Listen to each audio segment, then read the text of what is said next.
يسمي نفسه سيد المقاومة والممانعة. تارة تقول بأنك يمني، وتارة تقول بأنك سوري، وتارة لبناني، وتارة فلسطيني. هذا لا يعنيني لأنك تؤذيني في ديني. ها هو الجولان في قبضة اليهود، والمقاومة الإيرانية اجتازت الحدود.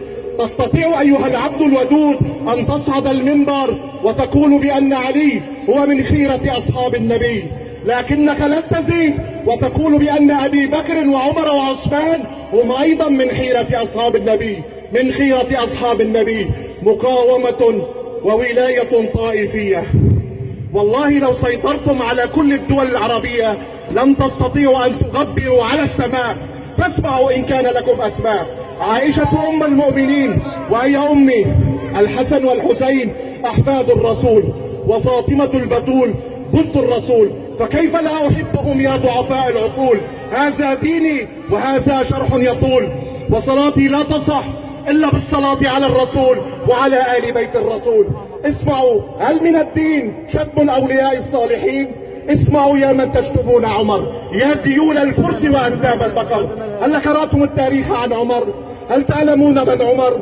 عمر أمير المؤمنين ومن العشرة المبشرين بجنات ونهر. عمر أطفأ نار المجوس وكسر الحجر. عمر أرعب الفرس.